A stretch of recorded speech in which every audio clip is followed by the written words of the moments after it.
I'll go in the group as well to check. Assalamu alaikum wa rahmatullahi wa barakatuhu. Hello, everybody, and welcome back. We are here today with Sister Halima Hajat, and we are ready to talk about exams and exam stress and easing the exam stress, inshallah. I just wanted to catch up with you all and find out how you all are and how was your Ramadan and Eid. I hope that it went really, really well. I know that all of us, mashallah, were super prepared, weren't we, with our Ramadan challenge and our Eid prep that we all did before Ramadan.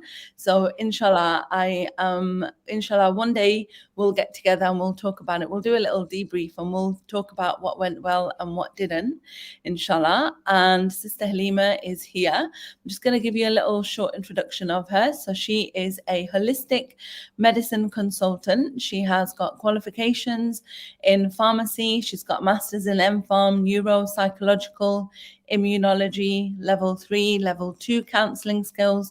She's a certified Aaalimah, certified Hijamah Practitioner, an Aafiyah Healing Trainee Practitioner, a life and leadership coach, and a parent governor, mashallah, at Islamiyah Girls High School. So she says that Allah has created our bodies with wisdom, and if it's in pain, inflamed, or suffering from chronic system, it's a sign that internal systems have been disturbed. So her work connects the dots between your systems and looks on what's going on deeply on an internal level so that you can release those root triggers and return to harmony that characterizes itself as improved systems and a peaceful state of being. So I'm sure you'll all agree with me that she's more than qualified, mashallah, to talk to us about stress and how it affects us. Personally, myself, I've had autoimmune disorder because of stress. So I know how it can manifest and how it looks completely crazy.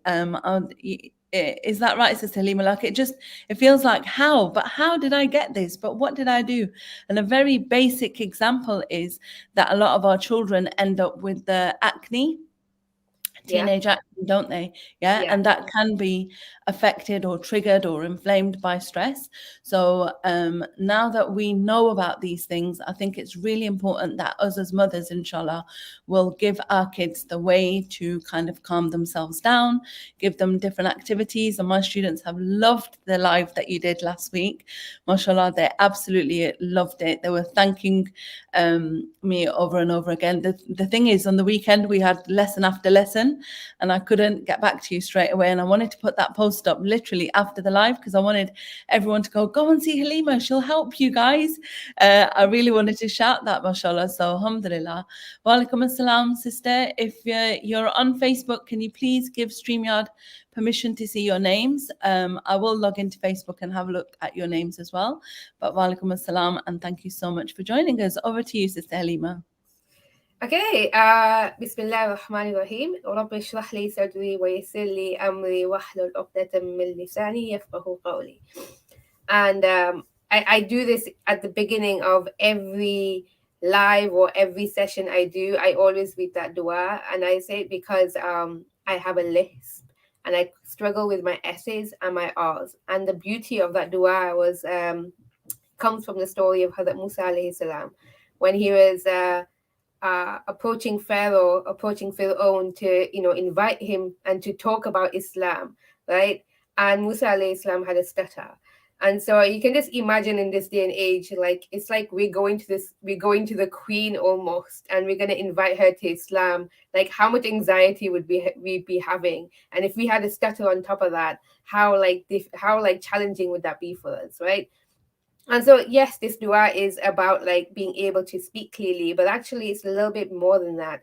It's really about asking Allah to help us make our task easy. Waysirli amri, make our task easy for us, right?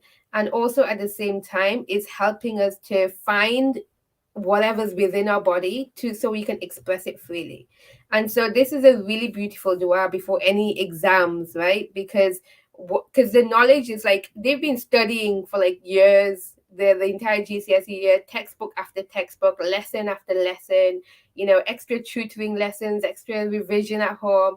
And so the knowledge is kind of in their brain. It's just at the time they sit their exam, it's like, is it going to come forward, right? And that's kind of like an anxiety there. There's like almost like a feeling of like, oh my God, will I remember it, or am I gonna go blank? Right? That's a really big fear. What if I go blank? So you pray this dua, you pray it with yaqeen, and Rabbi shrah li sadri. Shrah li sadri, open my heart, open my chest. The idea is like open what's inside of me so that it comes to the forefront, so that I can express myself, right? And so even when you're writing, like when the youngsters are going to be writing their long answers and things like that, being able to express themselves, write it down in a way where actually it's going to be received really well, that is going to be a winner for them. So, inshallah, this dua, Rabbi shrah li sadri wa yassir li amri wahlul uqdatam min lisani yafqahu qawli, is such a wonderful, wonderful dua. And inshallah, like I'm sure Sister Sarah is going to be putting it, post it somewhere in the group for you all, so you can have access to it if you don't know it already. So, that's first and foremost. And we always start with the name of Allah anyway. So, yeah, just going on with the little bit of intro that Sister Sarah mentioned. So I've obviously did the entire career ladder thing, right? So the studying, GCSEs, college, university, masters, graduated, straight into work, straight into managing, had my kids, life flipped upside down, right, as it does when you're a parent. And then I ended up going down different routes, and it changed my entire career. And what I do now is very different to what I did before, right? And I work privately now. So the point I would like to make is, yes, your child is sitting these exams, and they are beginning their journey on this wonderful roller coaster that's going to be ahead of them, right? But life is going to also guide them whichever way. So just learn to also enjoy the flow and go with the flow and enjoy what life's going to be giving you. And like we always try and plan, but we always say Allah plans, right? um and so there's so much we can plan and we can try and do our best, but ultimately, like, there are things that are already written for us at the same time, right? And so my first thing I want to share with you is how should we then approach that with our children? Because with our children, like, we want them to do really well, and we want to try and motivate them and push them because we know that they can do it.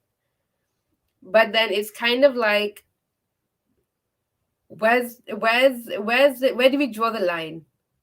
Maybe you can jump in here, Sister Sarah, because obviously you're teaching. Where do we draw the line? I think it's really difficult to draw the line. I mean, this morning, obviously, I'm sure all of you know my daughters are doing the exams as well, and so is one of my nieces. So it was difficult as parents, I think, for me even to sleep last night, I'll be honest with you. There's that stress that you kind of take on from the children. And then from them coming home, you feel a little bit more relaxed because it's like, okay, it's out of the way now. Like you said, there's nothing you can do about it right now. And my niece was saying, well, I'm not expecting anything good. And I know how she's saying it. She's saying it in the way that, don't expect anything, but then she's going to obviously, inshallah, hopefully Yeah. surprise us, right? So we're hoping that anyway. And my sister shared a post that said, reach for the stars because, reach for the sky because if you fail, you'll just land among the stars or something like that. So Yeah. basically, what is it? Reach for the moon. That's it. Reach for the moon because if you fail, you just land among the stars, which technically, physically, that's wrong. But I'm just saying. But just technically, that is a good way to deal with it. And that's what we've said to them. Just do your best and then leave it to Allah. And I think you said that Yeah. to them last week as well, the same thing, right? Tie your camel. Yeah. And Yeah. we talked about that later on in one of the lessons as well, because we were talking about, relaxing and making sure that we have time to relax as well as continuing on the work. So yeah, definitely. I 100% agree with you, sister. Yeah. Because like if we have like a scale, right? And on one hand we tell them, okay, you need to get these grades, right? Versus you need to do your best.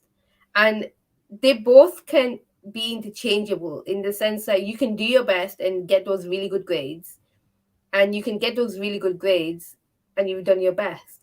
But the difference in language is that when you expect the youngster to get these grades, and you put in that pressure, like, get these grades, what it almost does is, it's taken it's gonna there's an extra level of heaviness, right? An extra level of stress compared to do your best, right? And the reason that's why, it's because, like, as human beings, we are finite creatures, right? We don't have infinite ability like Allah subhanahu wa ta'ala, right? And so the only thing we can do is we study, we revise, we do extra lessons, we stay home and we try and do as much as we can, we go to the exam, we sit our exam. But once, like, the invigilator comes and takes that paper away, it's done. Like, there's no way that you can control anything from beyond that.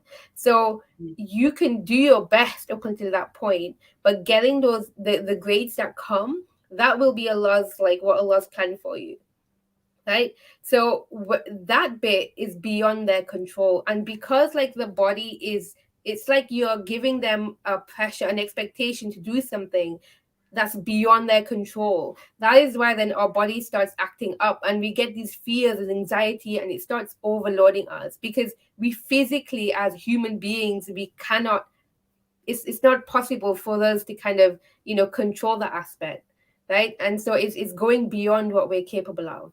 And so this is why, like, we should really, like, to shift that narrative. In, we still want them to get really good grades, but just using a different language of do your best, right? Do your absolute best in whichever you can weigh. It gives them that same push, but it alleviates that pressure, that heaviness of getting those grades.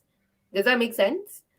Yeah, absolutely. I think it makes sense. What about you, sisters? Would you like to comment and let us know if that resonates with you? Does it make sense to you? Is there anything that you've been through that has been super stressful, and you've realized that you're not in control of that? Because I think that's a really important lesson, isn't it, sister? With children as well as adults, knowing that we're not in control, and the things that we're not in control of, we cannot obviously influence them, Yeah. as much as we'd like to, but we just don't have that ability. And like you said, we are human, we make mistakes, we try our best, we do whatever we can, we tie our camels and then leave it to Allah. And in terms of like revision and things like that, I'm sure I've got loads of messages from different sisters.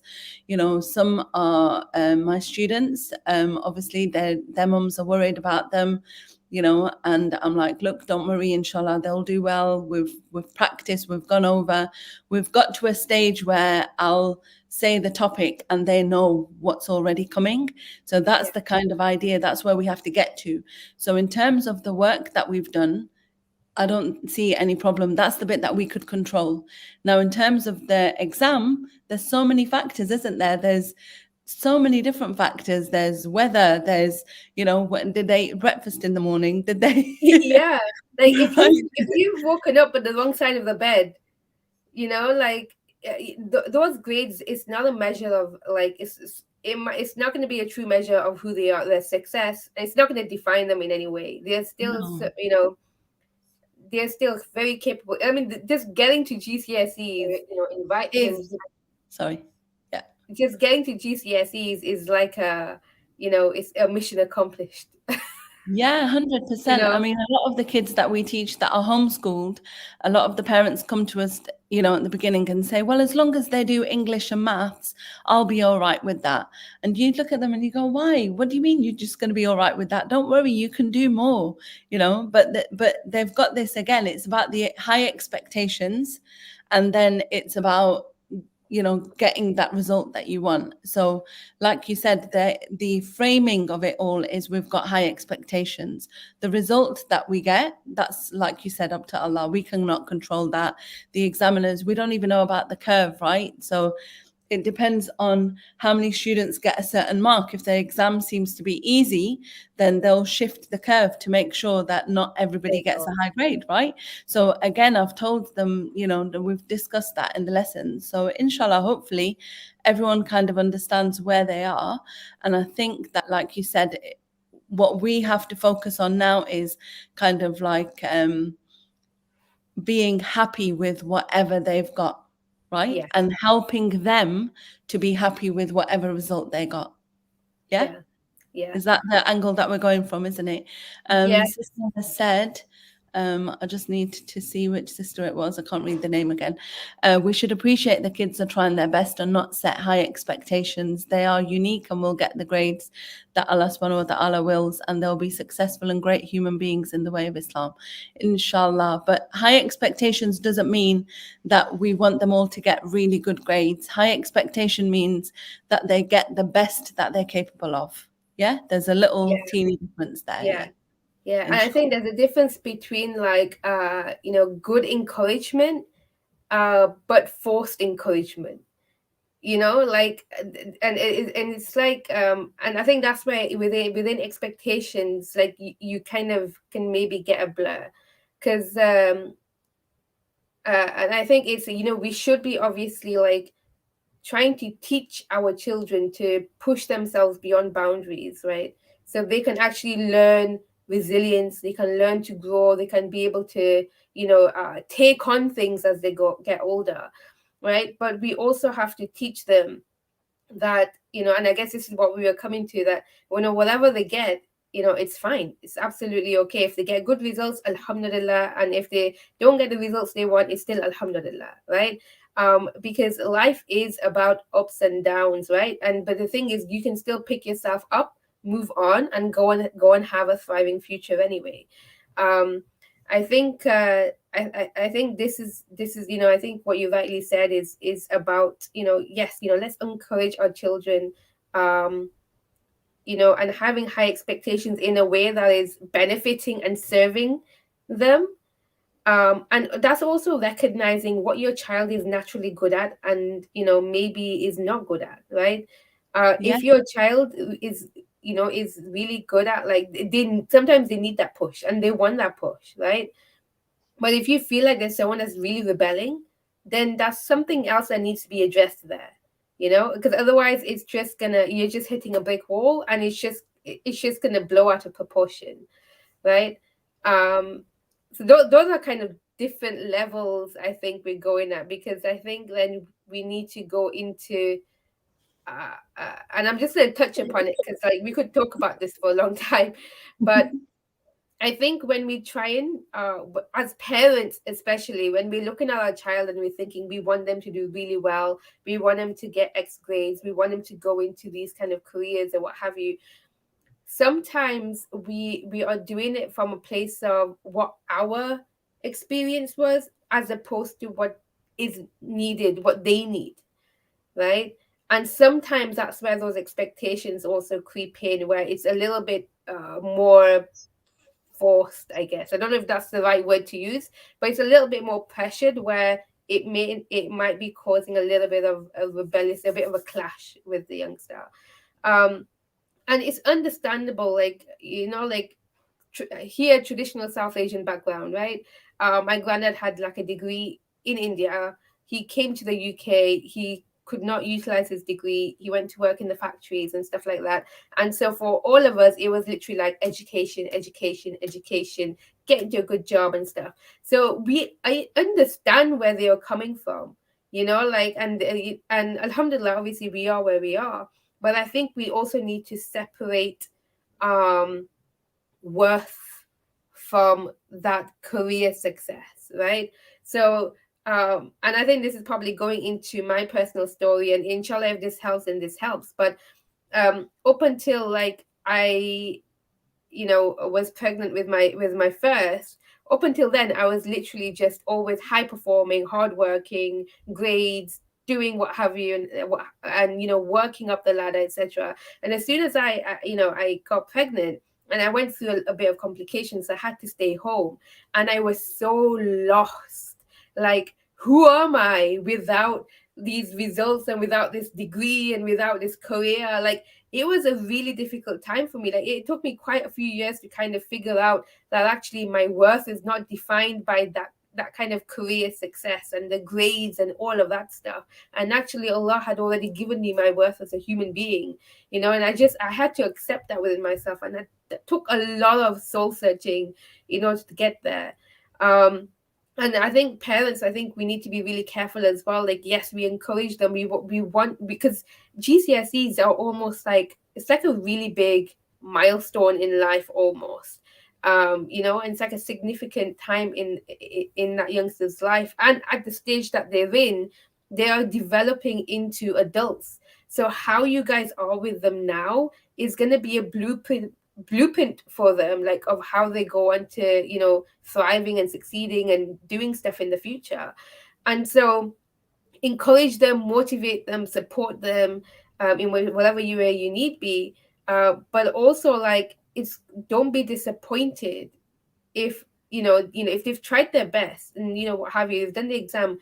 Don't be disappointed if they've not maybe got that result that you were expecting of them. And I know that's hard because, yeah, to be honest, we might feel that little bit of gutting, but the truth is they can still go on to doing whatever they want to do. They can still go different routes. They can do different things. They can do the same thing and retake exams as well if need be. Like, there are so many options that were not even available before, you know. And so, I remember I asked a question to one of the classes I did one-on-one, and I asked them what would happen if you didn't get those results. And then there were like all sorts of answers. Oh my God, I just died. The teenage responses. I'm just gonna die. I'm just gonna cry. One of mine said he's gonna hide under the bed, didn't he? Yeah, yeah, exactly. And the thing is, yeah, we feel that, initially. But then actually, when I probed them and I was like, and then what? And then after, and then what? And then what? And then what are you gonna do? And then, like, yeah, then it kind of just fades away. Then we'll just carry on, isn't it? And I was like, exactly. So, I think parents, we also need to, like, have that thing where, inshallah, they get amazing results. But whatever happens, everything's gonna be fine, and they can still go on to really having thriving futures, inshallah. So this really detaching from that outcome is so important. Like, tie your camel, do your best, and then the rest is up to Allah, and He will give you what you need, right? Whatever is needed for that youngster, that is what Allah will grant him. So alhamdulillah for that, right?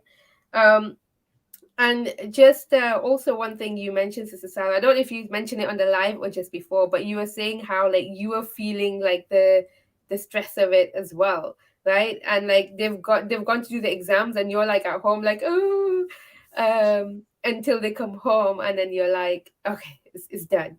And I think the thing is, we're feeding off each other's energy, right? So you're kind of like, the anxiety at home is like feeding off of like their probably anxiety over there, and like, but it's vice versa, right? So if we want to kind of calm the anxiety, there needs to be a break somewhere. Like, the cycle has to break. And as parents, I think we're not sitting the exams. So we can do our bit to try and calm the atmosphere so they can calm, right? Yeah, If we're stressed out, they're going to be even more stressed, right? 100%. But if we can calm down and just kind of regulate ourselves, they can also regulate themselves, right? And Did I do that in the morning? sorry. I sent you the text, wasn't it, when I was doing the zikr, like I was banging my fingers to, like, calm Yeah, down. Because in the terms of what Sister Halima is saying, it's your child that's doing the exam, but you also will feel stressed because we often feel like our children are an extension of ourselves, right? So again, in your exam, when you were sitting the exams, you were able to have some control, and not all control, but again, the amount of work that you did, the amount, what you're going to answer and so on, you did have a little bit of control. In this case, you're just letting them go. And that is difficult, especially with the first couple of kids. I think it's really tough to kind of make that break. And you have to make sure that they don't feel that stress that you're feeling. So in front of them, you know, you're happy, you're like, hey, yeah, you know, did you eat your walnuts and your almonds? Like in your head, you're like, man, you know, what's going on? What's going on? But then outwardly, you've got to try and calm as much as possible. And a lovely thing that my sister did was pick up her daughter, and she took her to one of those new tea shops, Chaiwala, to like just, you know, decompress. And that's amazing, because that's what we're supposed to be doing with them now. Give them a bit of time to unwind and relax, and then focus on the next test. Obviously, they've got another one tomorrow, another one the day after, and so on. But we're still giving them these opportunities. We're not like, quick, let's go straight home, you know, get back to studying, which I think, again, we were brought up in that kind of Yeah. environment. It was like exam time. You're not going anywhere, mate. You are sitting at home. Everyone's gone out for dinner at the granddad's house, but you're the poor soul that has to sit at home because you've got exams, you know. So, and I like this, what sister said here, that people make comparisons with kids. That really puts the kids down. And that's a huge thing in our community. Is there anything that you'd like to add there with that, Sister Halima, for our parents? Yeah, like I don't know, maybe because like we were in like little community huddles and things like that, like everyone seems to know each other's life. It was like one of them, right? So I think that is definitely a big thing when parents compare, and it does, we don't realize it, but it does. It does affect not only the child but also the parent, because it makes the parent feel like, am I doing enough? Like, am I doing right? And so it feels like it's just this kind of it creates this breeding ground almost for just like doubt and things like that. And here's the thing, right? Parents, if you feel like you're doing the best by your child, then you're doing the best by your child. And it's just a matter of like trying to mentally block out everyone else, right? And just focusing on you and what's best for your child. That's it, right? And it's between you, your child, and Allah. That's it, and it is really, really hard. And I think that's just gonna come with like a generation change. And the only way we can do that is by becoming examples of it ourselves as parents. And so our child can actually learn from us to become better, right? And then we can begin that change to happen, right? So that change starts from us as parents, and then to teach a child that you don't have to take on those third party opinions that really do not matter, right? So you know when you teach that to the child, inshallah, we start to create an environment and community that's kind of like we don't have to take on those things. um and yeah, it's just unfortunate like the way that it is, but inshallah, if we can just support each other and teach each other in that regard, then we can start making progress. Yeah. Yes, sisters are making dua for all the children, inshallah, that are having exams. May Allah make them successful, make them pass their exams, and just try their best. What about some techniques that you have, sister, to like calm us down? Yes, so I'm not gonna share all of them, but I'll just do the easy ones that we can do, purely because moms, well, parents, we're always rushing around and stuff all the time. And so we just need to like take some time to slow down, right? And here's like obviously like in our deen we've already been given like salah as like it's supposed to be our downtime. It's supposed to ground us, supposed to help us calm our being, bring us back to the present state, make us more connected to Allah, just literally change our entire dynamics. We shouldn't really be thinking, but unfortunately, what happens is sometimes we're reading our salah and we're like, Alhamdulillah Rabbil Alameen, and then you remember, oh yeah, I've got to do that thing, right? Astaghfirullah, but it happens, and it shows like how much our mind is kind of just on the go all the time, right? And like it's really hard to tell moms that, okay, mom, go do a 5-minute meditation in the morning and a 5-minute meditate. Like, we don't have the time to fit that in a lot of the time, right? And so what I would say is that we're already reading salah.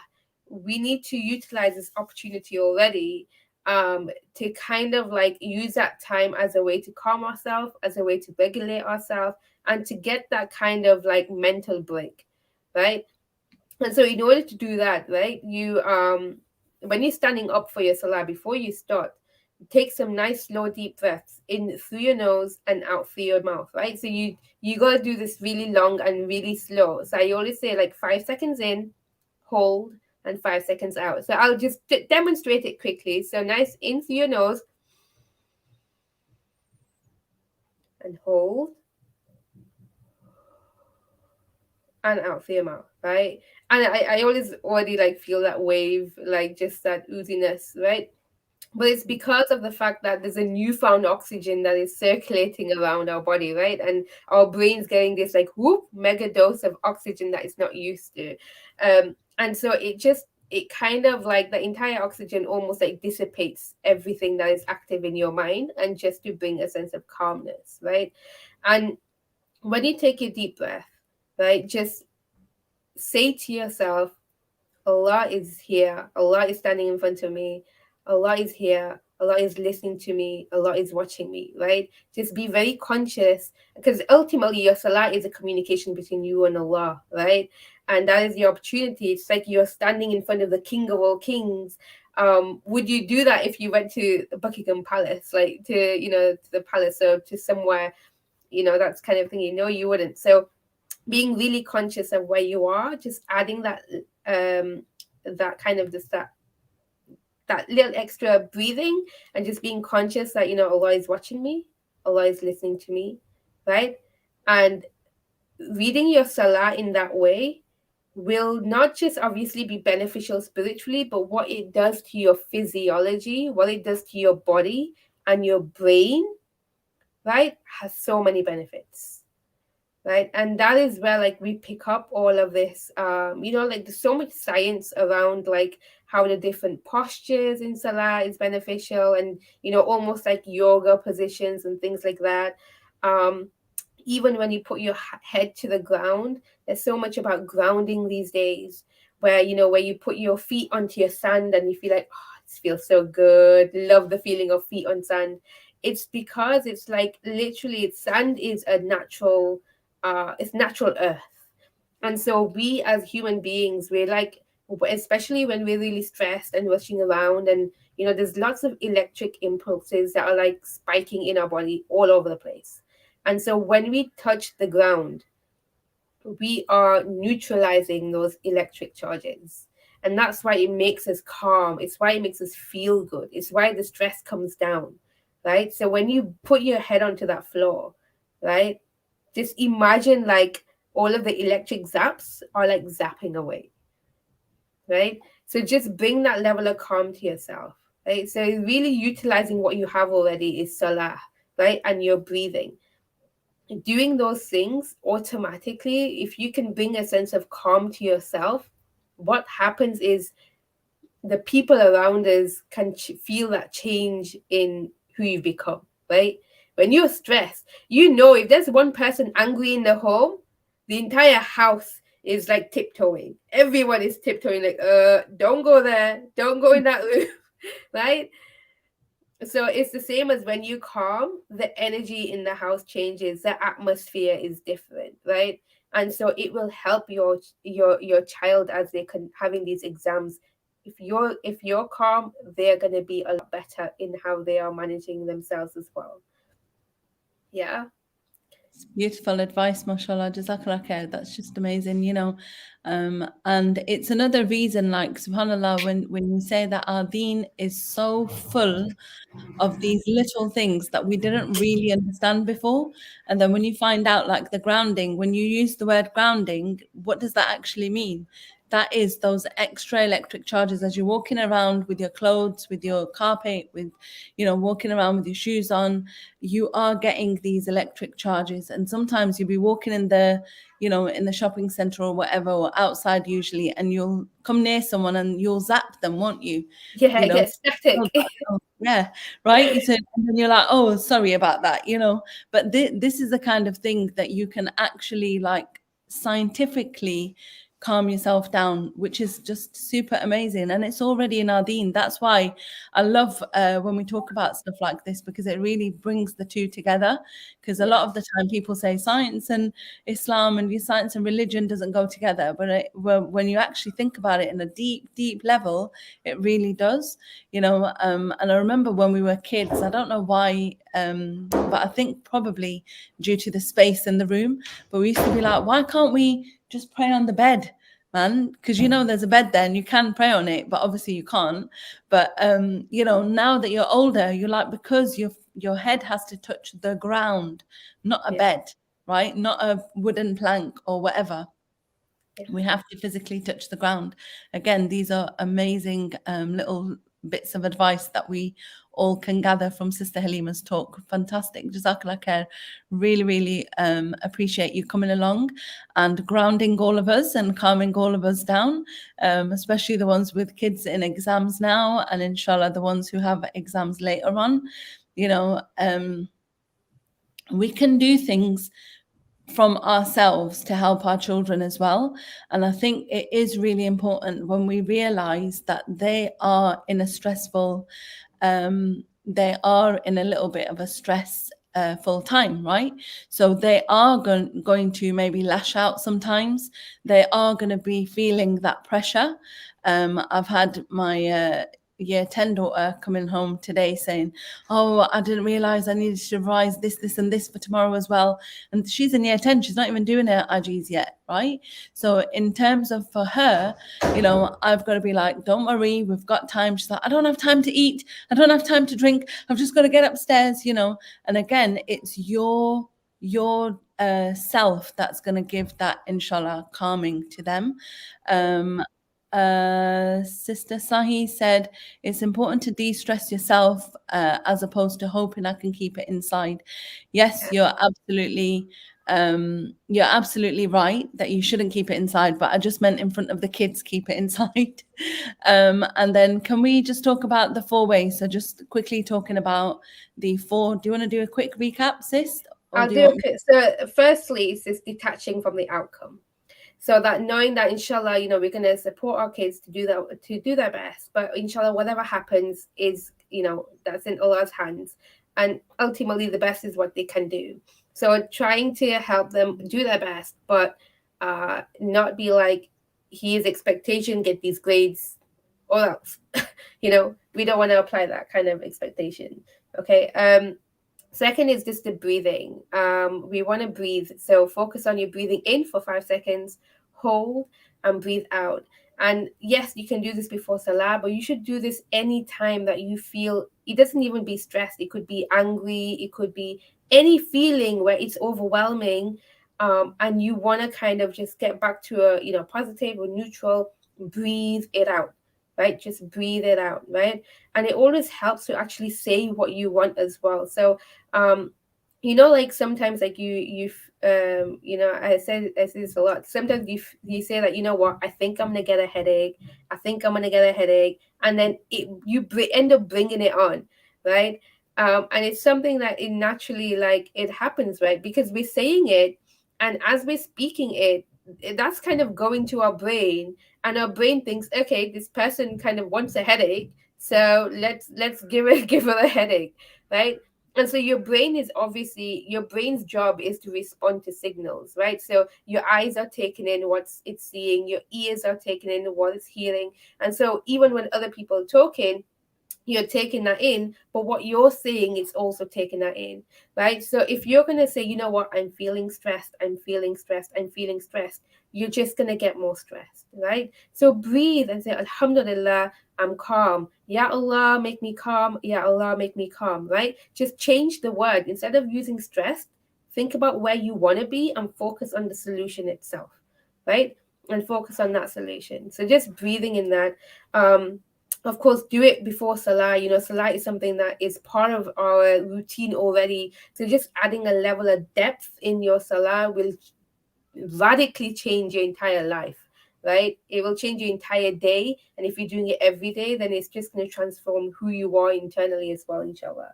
And that's it really. There was one more that I did share with the children, was tapping.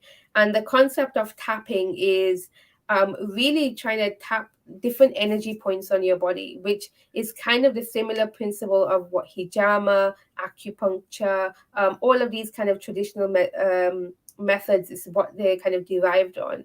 And so what you're doing is you are trying to trigger the external to kind of make an internal change, right? And so, like I was saying to Sister Sarah in the other session, is when we're doing our tasbih, right? In our sunnah, we're taught to use our tasbih and count on our fingers. But actually, at the same time, when we're doing that, what we're also doing is we're also tapping on those little energy points that are then kind of shooting electric charges into our body, into our brain.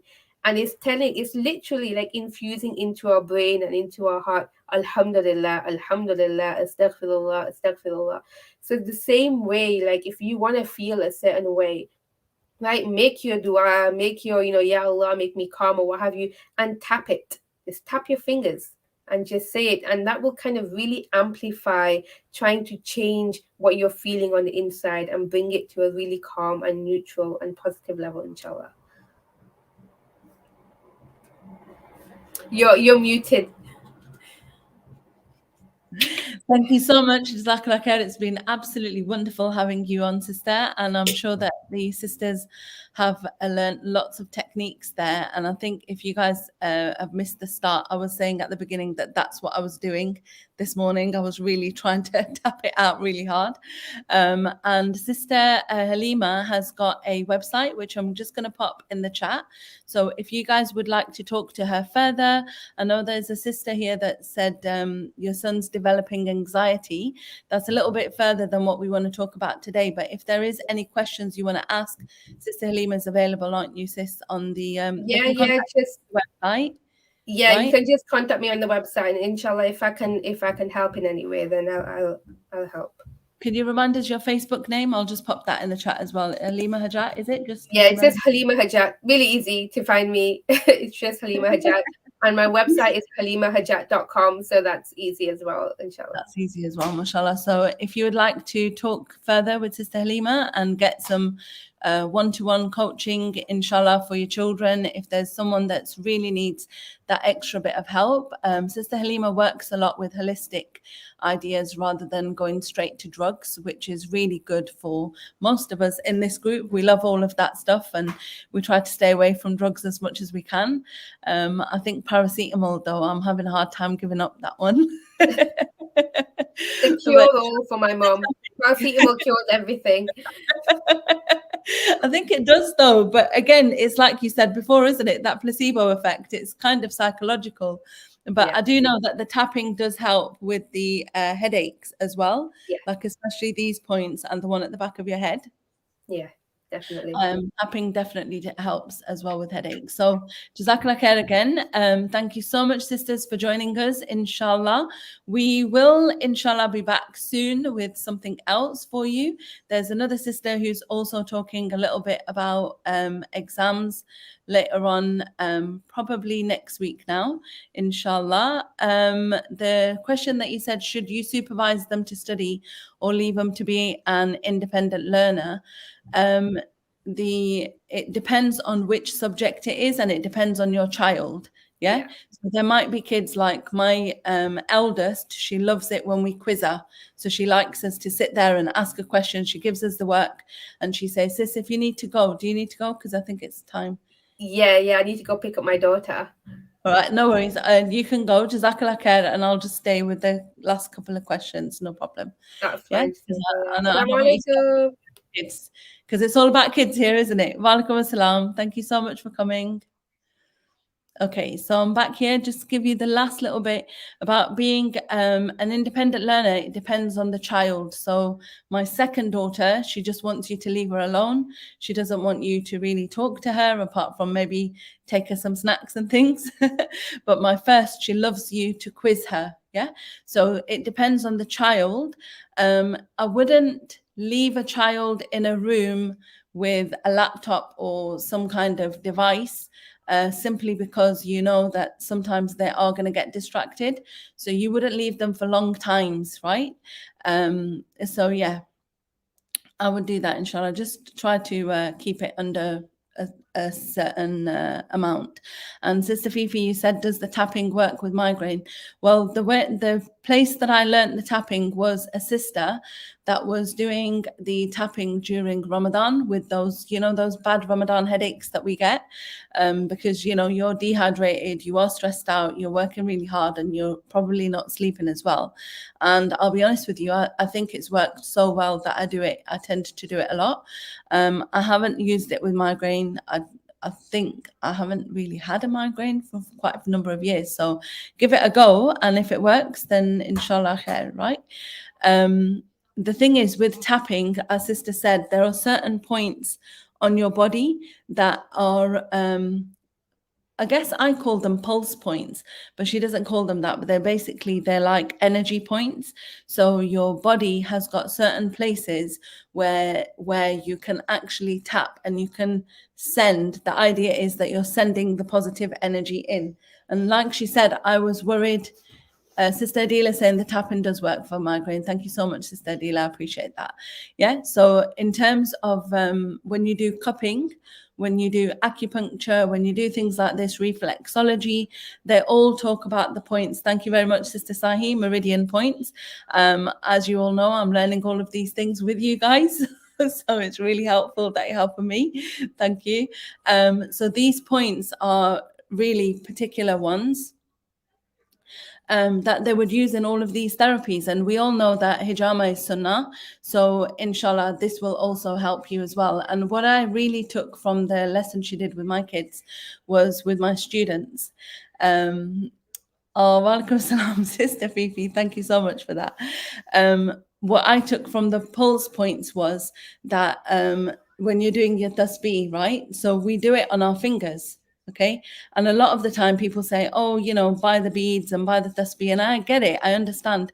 But I don't know why I've always stayed away from that. And I was just so happy when she said that. So it actually really did help me, because again, what you're doing is you're focusing that energy kind of away from you, and you're focusing good energy to get back into you. That's how I think about it. So inshallah, it will help you. And I've loved being back here again, and I feel like it's been such a long time since I've seen all of you guys. So jazakallah khair for coming, and inshallah, I'm hoping that we're going to get some big news out to you very soon, inshallah. So just keep your eyes on your emails, keep your eyes on the Facebook group, and we'll let you know all about it very soon. Jazakallah khair, and I'll take your leave now. Assalamu alaikum, and make lots of dua if your children are in their exams right now. If they're not in their exams, just pray lots of dua so that in time when it is your turn, you'll get the reward as well. Yeah, Jazakallah khair. Thank you so much. Lots of love to all of you. Take care. Assalamu alaikum.